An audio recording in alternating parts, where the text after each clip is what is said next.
Investigative. Let's jump in.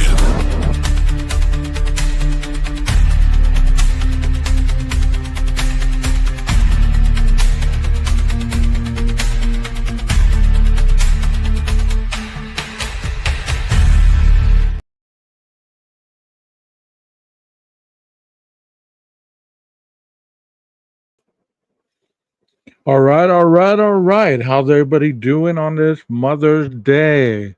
I hope everybody's having a great day. I hope you got to spend it with your moms. If you didn't, and your moms are no longer here, I hope that you guys understand that even though they're not here, they're still looking down on you. And it's a good thing that you had the time that you did with your mom. And, you know, but I'm not trying to be a downer. Hello to my friends on Instagram. You guys, I hope that you are able to see this clear. I'm streaming to Instagram, and the book that I usually read is called The Book of Murder by Matt Murphy. He was an Orange County prosecutor, and he was in the prosecutor's office for over 20 years. And this book is stories from his time as prosecutor, and he outlines exactly what he experienced and how he went through the time to being the prosecutor. So buckle up, get you some popcorn, get you a cold drink, and let's do some story time. Like I said, welcome to the people from Instagram. And here we go. Let me go ahead and pull this up because I know y'all like to follow along with this book. And I'll put myself over here. Here we go. We left off with Rodney Alcala. If you don't know who Rodney Alcala was, he was the game show murderer, serial killer. And we were talking about Rodney Alcala and how he committed his crimes and how he was sentenced to the death penalty. And it says here Rodney Alcala died in prison in 2021 after fading away slowly with dementia. Before he got sick, however, even when all avenues for possible release had been exhausted and he knew he was never getting out, he still wouldn't agree to work with police to sort out exactly how many people he had killed. Instead, he wasted taxpayer resources on nonsense, suing the California prison system over a bogus slip and fall claim, and suing again for failing to receive a low-fat diet on top of his failed effort to prevent the mandatory collection of DNA samples to check against the nationwide CODIS database of unsolved violent crimes. I think there's an important lesson here, especially as states like California start to swing back to a policy of therapy and early release. Predators like Rodney Alcala do not reform. There is no treatment that can modify the behavior of a genuine sexual psychopath, and attempting to fix these people is nothing short of reckless folly. If you don't know anything about Rodney Alcala, I suggest that you take a look at his story. It is in the late 80s, early 90s, so it is an interesting read. So you can go to YouTube and check out his videos and things like that and learn about the game show killer. He was very vicious, very, very vicious. When monsters like Alcala are released, they will kill other people. It may not be popular to say this, especially in an era of professed criminal justice reform.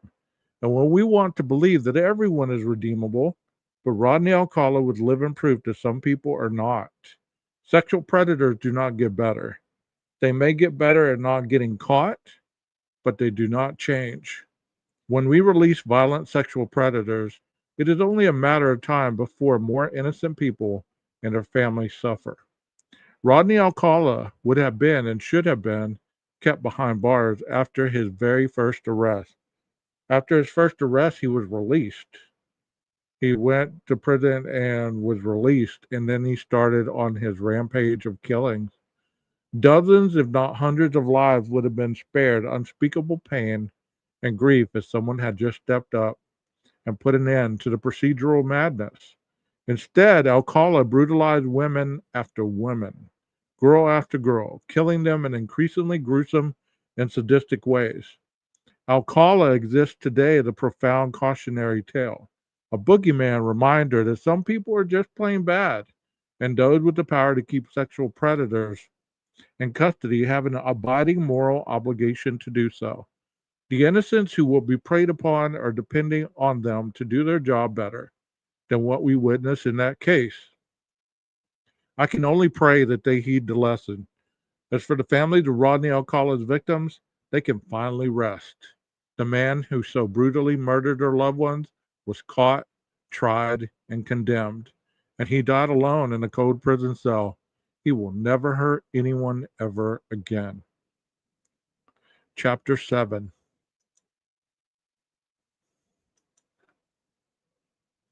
A crazy little thing called love. One of the most interesting things about working in the homicide unit is the interplay between the job and your personal life. Most of us don't go out and try to score drugs or run around with gangsters, so a murder committed in these worlds may as well happen on Mars in terms of our ability to genuinely relate to it. But we all seek love in our lives, and most of us know what it's like to be in a bad relationship. Disrespect on a street corner means nothing, but we all have felt the wrenching of a broken heart on a Saturday night. Sadly, as a homicide prosecutor, when your phone rings at 2 in the morning, chances are you're on your way to a private home where a husband or wife had just killed their partner. Always terrible, always heartbreaking, and just like my first murder scene with the scorned financial planner, always a story. Most of us have known at least one emotionally labile drunk, and we have all known someone who has been in a toxic relationship with a controlling partner. According to the National Coalition Against Domestic Violence, 1 in 4 women and 1 in 9 men have experienced severe physical violence from an intimate partner, and there are more than 10 million domestic violence instances per year in the U.S. We can all relate to the fundamental awfulness of a case where domestic violence escalates into death, which is far and away the most common type of murder you see in suburban areas. Long before you try your first domestic violence murder as a prosecutor, you handle trial after trial involving misdemeanor domestic violence. In fact, misdemeanor DVs, as they are known, are perhaps outnumbered only by DUI cases when you first begin working as a deputy district attorney. My very first trial assignment as a recently hired 25-year-old rookie was in the municipal court at Harbor Justice Center in Newport Beach. Misdemeanor land, as municipal court assignments were known back then, is where you first begin to learn the craft of trial work.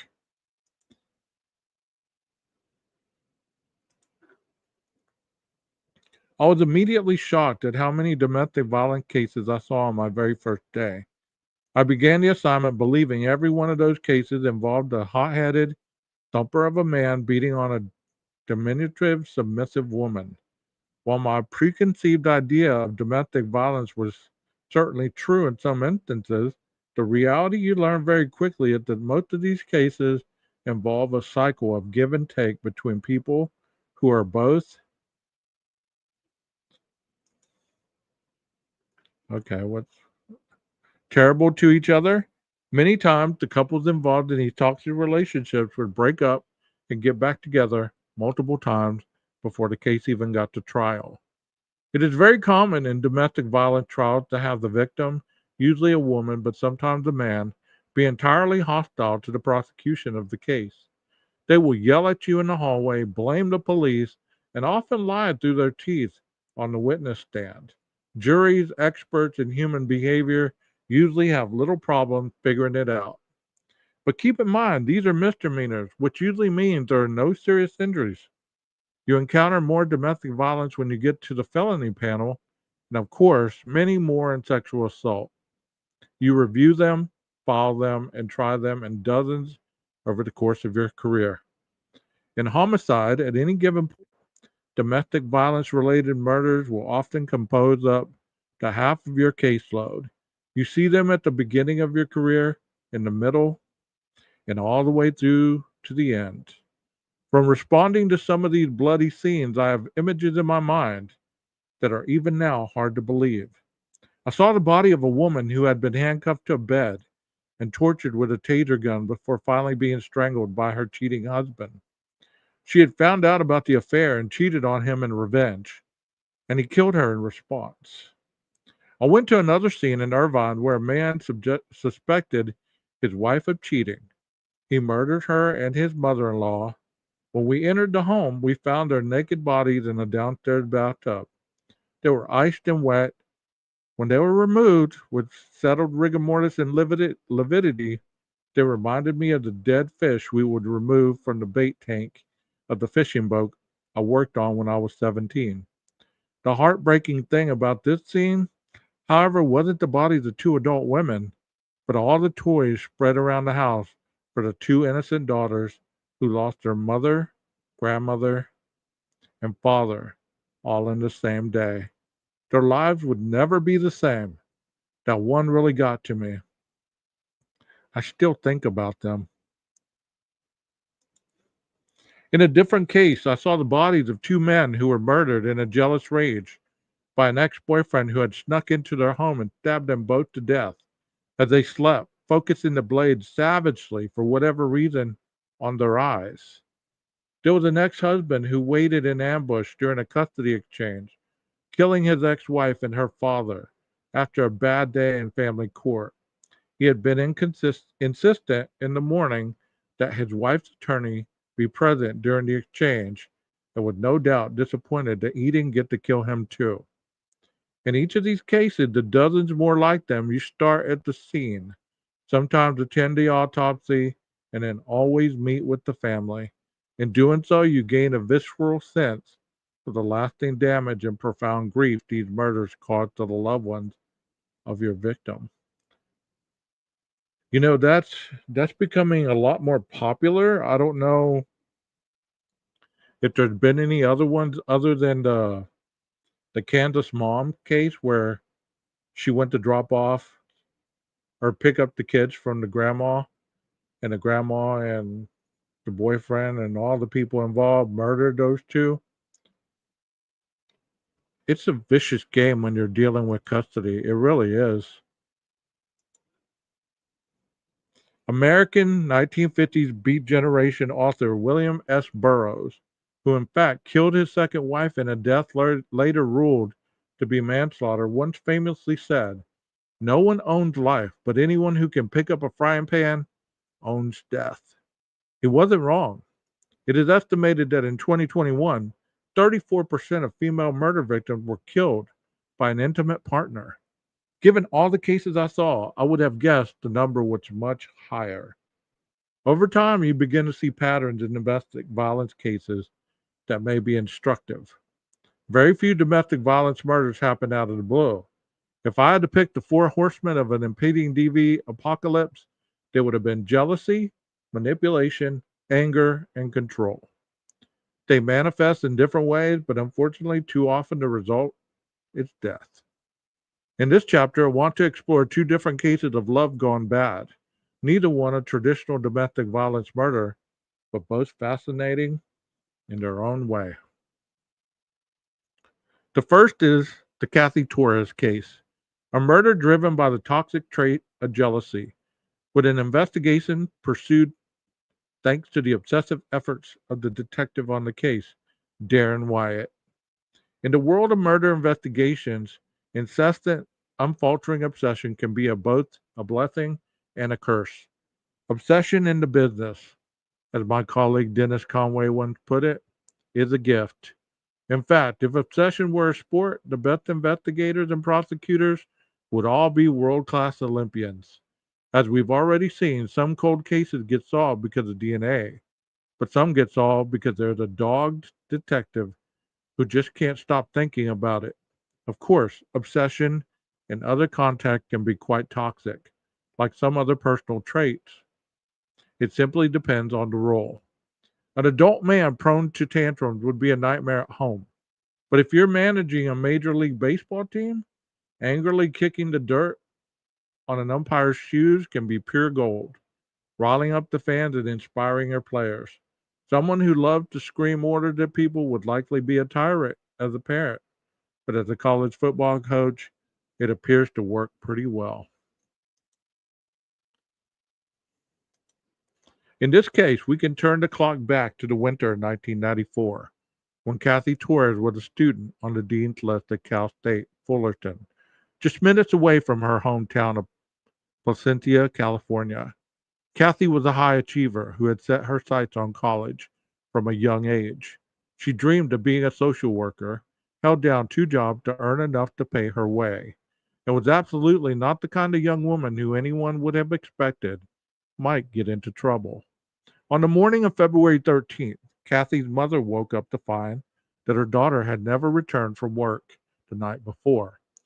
She had last been seen leaving the parking lot at 8 p.m. and was supposedly heading toward Baskin Robbins to meet her longtime on and off boyfriend, Sam Lopez. She would never seen alive again, and on that morning, she and her car were nowhere to be found. Police began a search, looking all over the places Kathy might typically be, and telling the family that sometimes young people her age just drive away to be by themselves for a little while. That's not Kathy, they said, begging police to continue the search. Her sister Tina and her mother Mary were petrified of what might have happened and insisted that if the police found the car, they would find Kathy. Sure enough, 6 days after her disappearance, police woke Kathy's mother up in the middle of the night and asked if she had a spare car key. The officer came to get it and wouldn't look Mary in the eye. In the morning, she was told that the car had been found in the parking lot outside Placentia Hospital, and Kathy was dead in the trunk, having been stabbed more than 70 times. The scene was intense. There was blood throughout the interior of the car. One of Kathy's shoes was under the floorboard. Her sock was covered in dirt. There were defensive wounds on her hands, and there were what might have been finger marks on the inside of the trunk. It appeared that the attack had started inside the car, and somehow Kathy was able to escape, only to be caught again by the killer, stabbed more times, and then placed in the trunk. Her throat had been slashed. Her wrist had been cut. It was as if the initial flurry of random stab wounds had eventually culminated in a very deliberate effort to make sure she was dead. Arterial spurting on the inside of the trunk lid very significantly indicated that she was still alive when she went inside, alive at least for a little while. More than 1,000 mourners came to Kathy's funeral, eulogizing her as a bright, loving, forgiving person. The investigation proceeded in two directions. First, there was an obvious suspect, Sam Lopez, who Kathy was supposed to be meeting that night. As it turned out, she had been planning to reject his marriage proposal.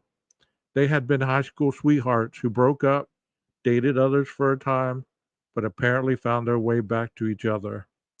Their families were intertwined. They grew up directly across the street from each other, and Sam's brother, Armando, was married to Kathy's sister, Tina. Sam had another girlfriend, Perla, but apparently been seeing Kathy on the side. It became serious enough with Kathy that he proposed they elope. Kathy gave it thought, but ultimately decided to turn down his offer. Why? Among the other reasons, she had another boyfriend, Albert Rangel, who had actually attempted suicide just days before Kathy's murder. He was in a coma in the hospital after trying to hang himself, and Kathy was focused on his recovery. She was writing notes to him daily and felt like she was in no state to marry Sam while Albert's fate lay in the limbo. Albert, comatose, could not have murdered Kathy. His family insisted they loved her and did not blame her for what had happened. And Sam had an alibi. He said he was with his cousin, Xavier, helping him move. Xavier told an identical story, and Sam's DNA was nowhere to be found at the crime scene. Not on the car, not on the body. The investigation quickly went cold. Darren Wyatt began as an officer at Placentia PD the following year and did not initially intend to work in homicide, but there was a need, and he soon found himself a detective in the department. By January 1997, the most recent 8 murders in Placentia were all unsolved, but the Torres case was one that kept Darren up at night. He had recently become a father and couldn't bear the thought of Kathy's mother having to live with the uncertainty for the rest of her life, unable to see justice imposed on the person who had killed her daughter. That is so sad so far. Let me take a moment to see if anybody's in here. Hope you are enjoying it so far. Thank you all for being here. Darren began to revisit the investigation. In Kathy's car, police had found an unfinished note to Albert, stopped mid-word, shoved into the space between the front seats. It seemed clear that Kathy had been in the car, writing that note, when she was interrupted by someone she wanted to hide the note from. Who else could that be? Darren thought, but Sam. By the time Darren was diving back into the case in 1997, Albert, after 2 years of life support, had died, and Sam was married with a child. Darren put surveillance on Sam and Xavier and noticed that Xavier often seemed to spend the night at Sam's place. They were cousins, sure, but Darren wondered if something more was bonding them. He realized that the initial investigation had only looked for Sam present at the crime scene and had treated Xavier merely as an alibi witness. He decided to test for Xavier's DNA and hit pay dirt. Xavier's right index fingerprint was on the truck in an upward orientation as if he had closed it, and his DNA was mixed with Kathy's and blood on the left rear quarter panel of her red car. Perhaps it was a little tougher to spot a smear of blood on a red car, especially one that had been recently rained on. But there it was. It seemed that the evidence was showing that Xavier might have been there when Kathy was killed. Xavier was brought in for questioning and once again repeated Sam's alibi and denied that either one of them had anything to do with her murder. He explained there was a time shortly before the murder when he had met Sam and Kathy at a record store and might have taken something out of her trunk. Xavier had no motive as a potential killer. He liked Kathy and had no reason to want her dead. Xavier also presented as anything but a murderer. Mild-mannered and a little nerdy, he worked as a math tutor and still lived with his parents. And based on the forensics of that day, his story could have explained both the fingerprint and the DNA. Darren did not believe that Xavier was the primary murderer, but ardently believed he was involved, and certainly had enough evidence to charge him. He believed that if he arrested Xavier and could convince the DA to file charges, Xavier would flip and implicate Sam as the true killer. He arrested Xavier and approached the Orange County DA at the time to file a case. The DA, new to all things Torres, agreed that Xavier was unlikely to have been the main killer. But without more evidence against Sam, she did not believe the case could effectively be made in front of a jury.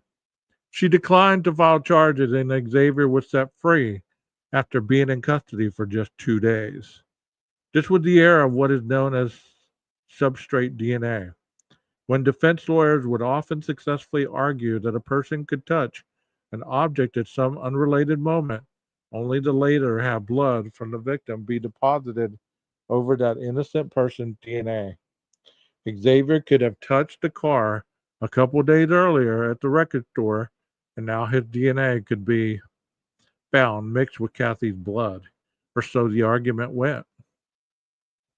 Compounding the family's grief, The DA's office actually declined the case a second time the following year. But Darren was relentless, and I give him a ton of credit for it. It got quite heated between the DA and Darren when it was finally refused again. The DA told him not to resubmit the case a third time because it would never be filed. It seemed like the end of the line. Darren had nothing to hold over Sam and Xavier's heads, with the DA saying they wouldn't file. And even though he continued to keep the case in mind, and Mary continued to press him to find a way to achieve justice, there was little he could do.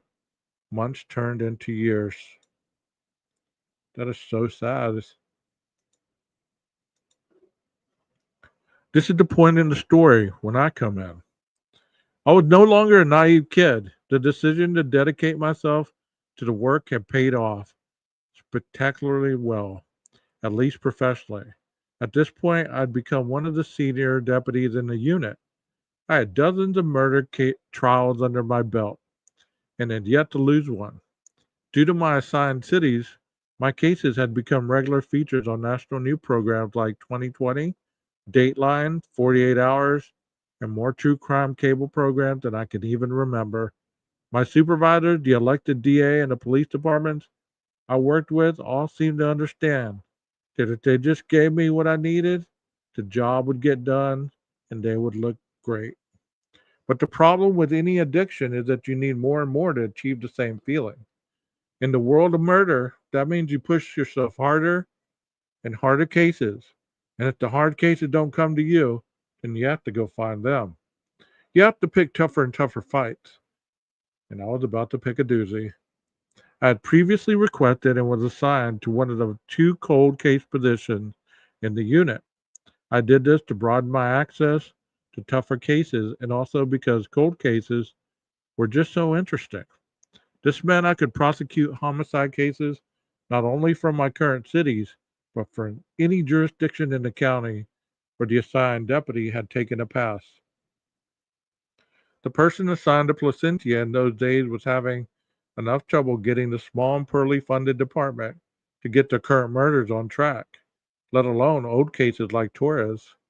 Darren and ace detective Larry Montgomery brought me to the Torres case, and I agreed to take a look.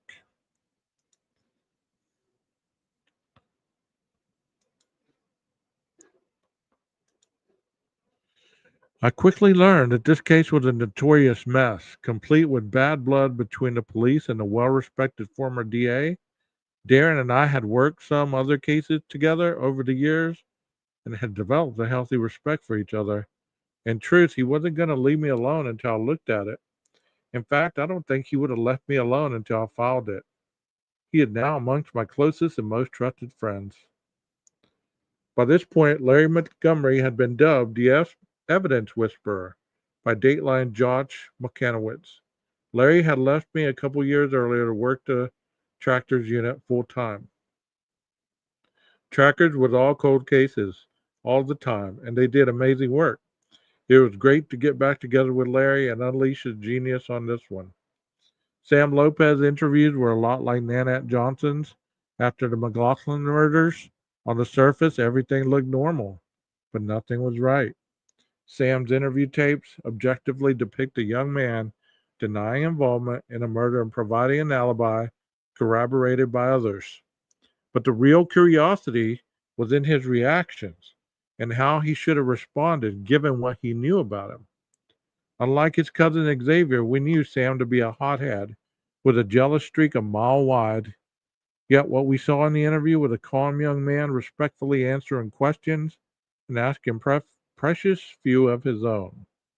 If innocent, he had just learned that his girlfriend, the woman to whom he had just proposed, had been found dead.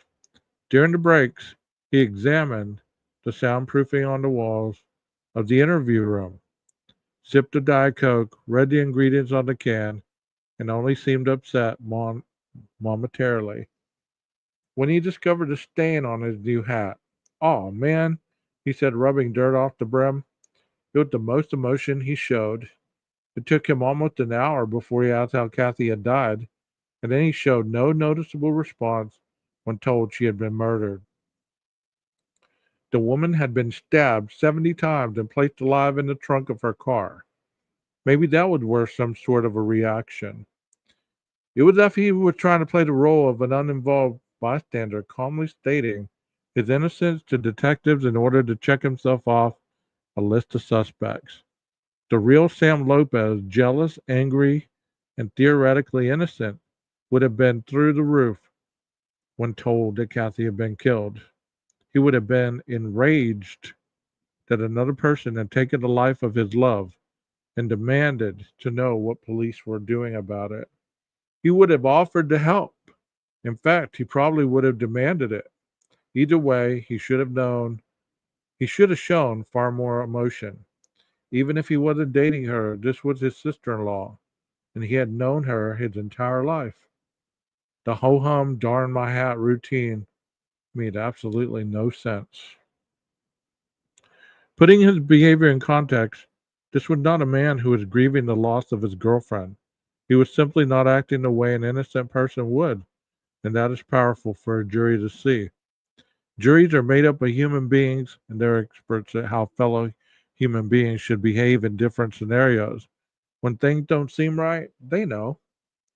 We not we may not have had much hard work, forensic evidence against Sam in the purest sense, but Sam's interviews were pretty damning, or so I thought.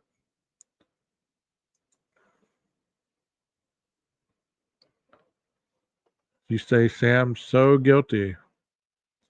I'm glad you think that because, it seems that way. Of course, we also had to answer the jury's question, biggest among them being why. Why wasn't Sam's DNA anywhere at the scene? And the answer comes down to the complexities of science. Some people, known as shedders, leave a trail of DNA, and some people don't. We knew this from his interviews that Sam drove Kathy's car all the time. According to Sam, they were often together and he always drove.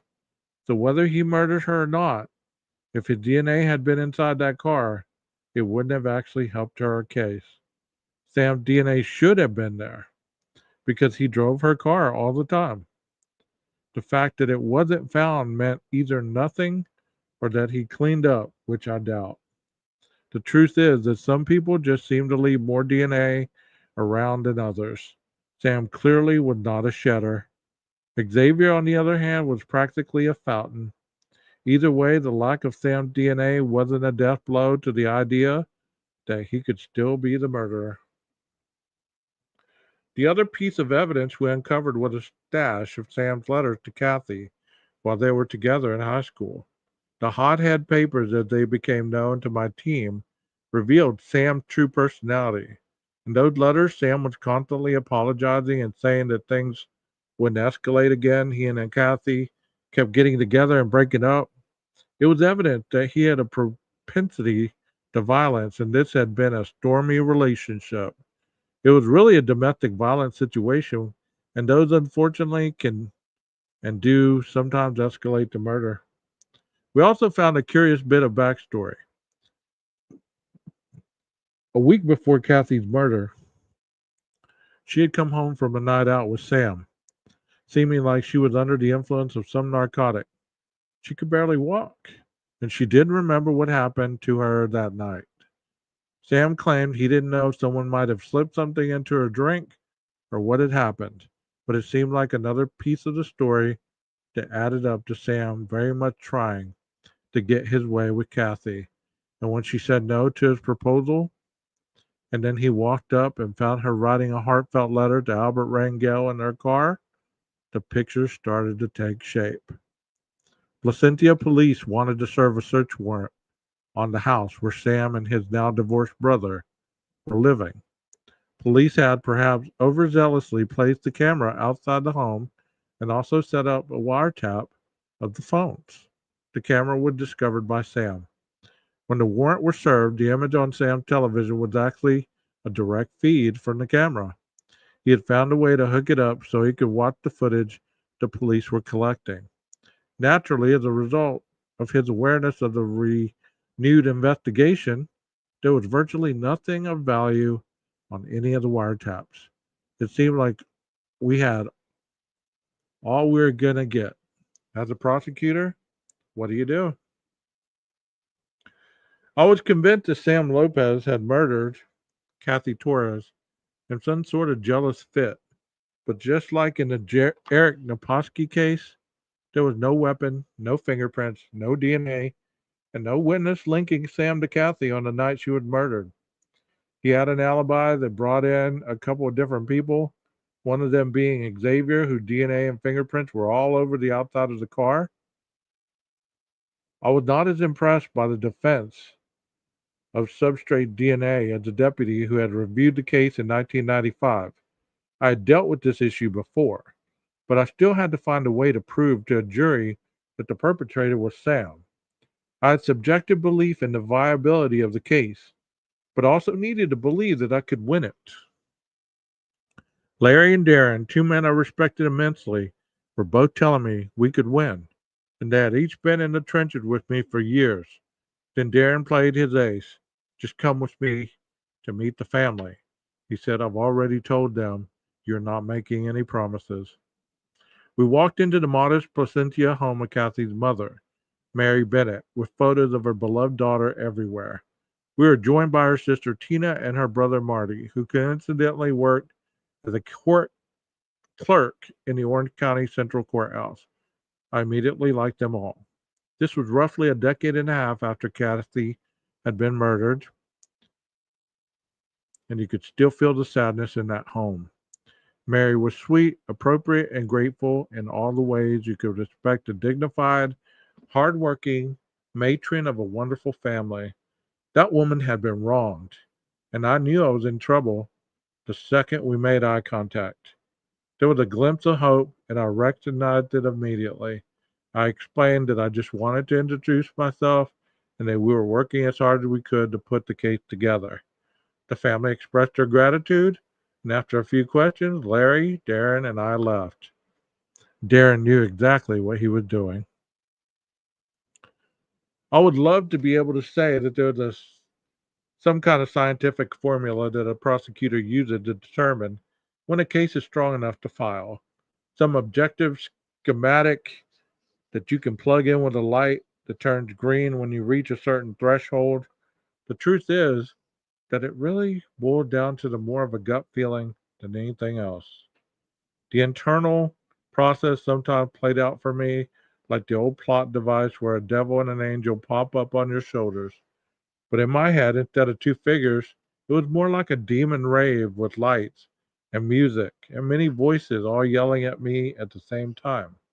The devil or devils who were telling me not to file when I really broke it down were things like vanity, pride, and ego. I had won 63 felony jury trials in a row at that point. You start thinking about your record and your streak and end up with a multitude of worries that should have zero bearing on a decision like this. Was I really going to file this case with plenty of media and possibly lose a big one on national TV? Wouldn't that be bad for my reputation? How would that look? What would people think? These were the worst possible reasons against pursuing the case. On the other hand, I had made the decision long ago that I was going all in. I had done the work, honed my abilities, and if anyone could bring it home, why not me? What did my good intentions mean if I wasn't willing to step up on a tough one when I knew the guy did it? Besides, Sam Lopez has already gotten away with it. And from the perspective, what did we have to lose? If I was going to die on a hill or go down to professional flames, I wanted to do it for someone like Kathy's mom.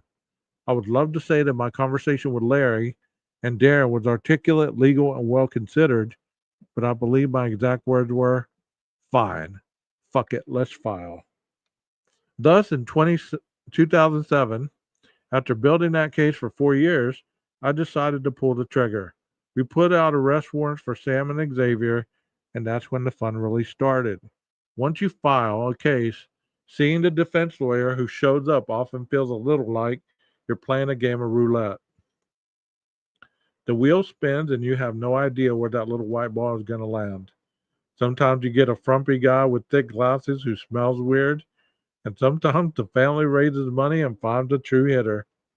The attorney who showed up for Sam's arraignment was a woman named Jennifer Keller, a terrific lawyer and an incredible strategist. Seeing her walk into the courtroom felt more like a game of Russian roulette, where I had just pulled the trigger on a loaded chamber. As I stood there, I had lost exactly 2 jury trials in my career at that point, both very early on. My first misdemeanor DUI and my first misdemeanor bar fight about 2 weeks later. Both were among my first 5 trials, and the second of them was all the way back in 1996. I had gone up against Jennifer in the bar fight case, and she quite simply outlawyered the hell out of me. They say you learn more from the ones you lose than the ones you win, and I learned a lot with that loss. Perhaps my biggest takeaway, however, was just how good she was in a courtroom. She recently represented actor Kevin Spacey in his sexual assault trial in New York. The Manhattan DA learned some of the same lessons I did, no doubt, because Kevin Spacey was acquitted on all counts. She is simply superb.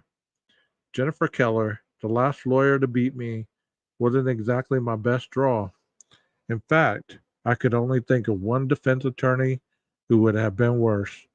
And spoiler alert, he was about to show up too, thanks to Jennifer's brilliance. In the course of our lives, we have all seen these people who seem like they were born to do what they do. There was a surfer in the early 1980s named Mark Oscilupo, who I used to follow as a teenager, who was 5'9", low center of gravity, with broad shoulders and a size 14 feet. And he was born on the Gold Coast of Australia. Looking at him, it appeared as if God sat down one day and decided to create a pure surfer. Or think about Kelly Slater in the surf generation after Oscilupo with 11 world titles, whose nickname is the GOAT for greatest of all time. There's Magic Johnson in basketball, Tiger Woods in golf, and Serena Williams in tennis. They're all true greats who make competition look so effortless and who are so fundamentally superior at what they do that nobody can touch them in their prime, and most can't even touch them outside of their prime. In the gladiatorial combat of murder trials, the greatest I had ever seen, of course, was my teacher, mentor, and dear friend, Lou Rosenblum. He is perhaps the single finest trial lawyer I had ever seen. I used to go and watch him in trial before I even got to meet him, because I wanted to learn from the best. What I saw was more an avenging force of nature than just a lawyer. He dominated the courtroom in ways nobody had ever seen since or before, and he had never lost. He prosecuted 67 murder trials in 12 years and finished 67-0. It was impossible, and yet he did it with ease. That is amazing. That is amazing. Lou had been retired from the unit for a few years at this point, was not out on his own. Jennifer Keller knew of our close professional and personal relationship. Incredibly, and no doubt with a substantial financial incentive, she managed to convince Lou to come on board with her and take Sam's case. This was quite a development. I just knew that when the chips were down, Lou was one of those guys who was going to find a way to win. What made me even more nervous was that Lou was in the unit back in 1995 when the case originally came through, which meant that somewhere, at some point, he had made taken a look and hadn't thought he could get a conviction against Sam Lopez either. If he had been spooked, why wasn't I? I never thought I would go up against Lou in a trial, and certainly not in a murder case, especially one he might have declined to prosecute when he was in the unit. To top it off, neither of us had ever lost a murder trial. Jennifer Keller not only knew how phenomenal Lou was in court, but she certainly picked him to rattle me. It was a brilliant move, and one that I absolutely respect. Even if it terrified me at the time, in fact, I lost sleep for weeks knowing that our combined 107-0 record in homicide cases would inevitably become 108-1. But I had no intention of taking a loss, particularly not in a case where an innocent 20-year-old college student had been brutally murdered by her boyfriend. Some might wonder if Lou taking this case represented a conflict of interest. If in fact he had come across the file in our office, at worst, if it was a conflict, it was one that both sides would have gladly waived. Sam would have certainly had no issue with it, and I would have never attempted to deny a defendant the lawyer of their choice. We had done no work on the case while Lou was there, so it was not as if he would have known any advantage when it came to the substance of the trial. Besides, a lawyer of Lou's singular talent doesn't need to cheat to win. You may also wonder how I felt with Lou having switched sides. And the truth is that Lou had every right to become a defense lawyer. And as a defense lawyer, I knew it would be his duty to defend his client with all of his skill and experience, regardless of what I personally thought about Sam's guilt. I might choose not to defend someone like Sam Lopez, but I also believe that the case was so tough, Lou might very well have convinced himself that Sam didn't do it. We've never had that conversation and never will. Lou is one of the finest men I have ever met, and he has as much integrity as any person I have ever known. Besides, the professional would never ask, and another professional would never tell. I was ready to do my job, and Lou was ready to do his. Xavier, meanwhile, was represented by Jack Early, who was and is an excellent lawyer in his own right.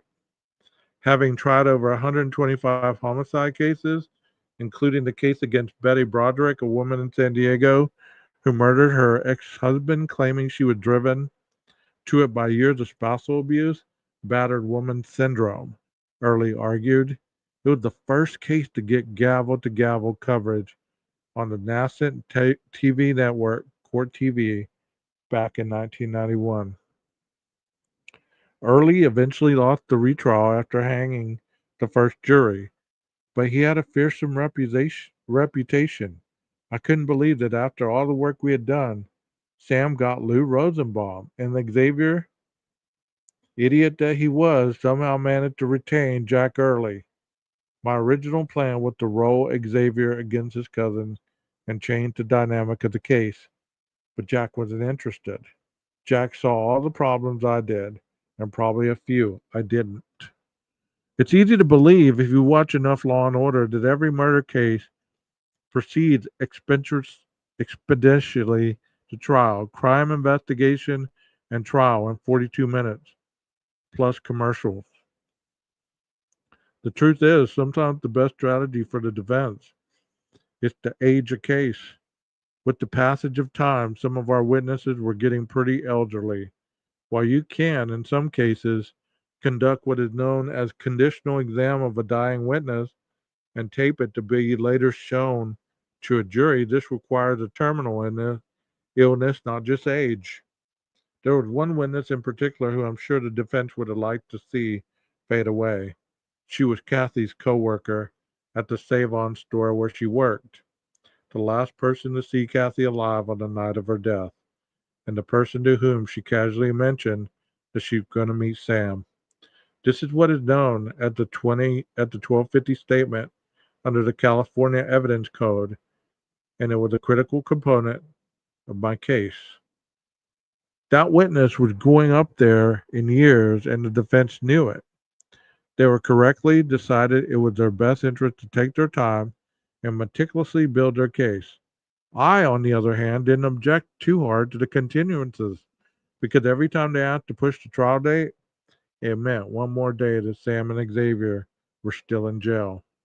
Certainly not prison, but the way I saw it, each day that they were in custody represented just a little more justice for that family, even if Lou eventually beat me in the trial. Besides, I wanted more evidence, and those lawyers knew it. I met with the crime lab and requested they reprocess Kathy's genes. There is a concept in forensic DNA world known as masking, where trace amounts of touch DNA are essentially covered up by the massive amounts of victim DNA when mixed with blood or other fluids rich in nuclear cells. The autosomal DNA of the victim simply overwhelmed the small amounts from your suspect, and Kathy's genes were almost completely covered in her own blood. This is different from the idea of substrate DNA, where we worry that two people's DNA might be combined even if they weren't in the same place at the same time. Here, the tissue it that one person might not be detected by the lab at all because there's so much more DNA from the other party. The way to get past this was to pick out our samples carefully.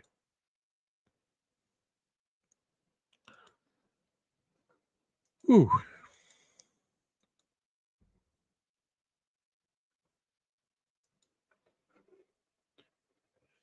Hopefully finding locations where Sam or Xavier might have touched Kathy, but also where the trace DNA wouldn't be overwhelmed by her blood.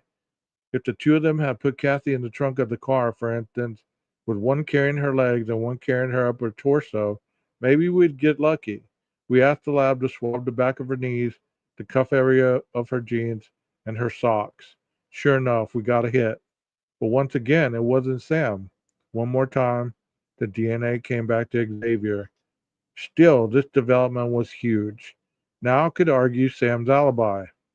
Xavier, who had no motive, held Kathy's legs as Sam had her upper body. With the arterial bleeding on the inside of the trunk lid, Xavier's fingerprint and Xavier's DNA mixed in the blood smear on the fender, I could show that Kathy was still alive when Xavier helped move her into the trunk. That made him a principal to murder and not merely an accessory after the fact.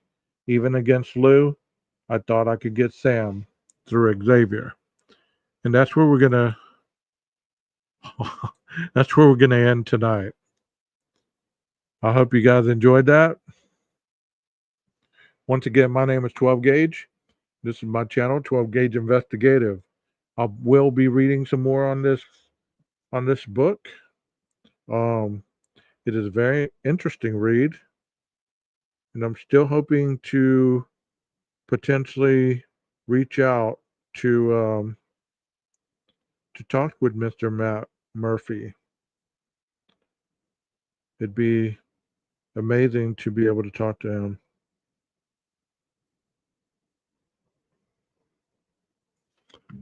Well, I hope you guys have a great remainder of your Sunday evening or Sunday morning, wherever you are.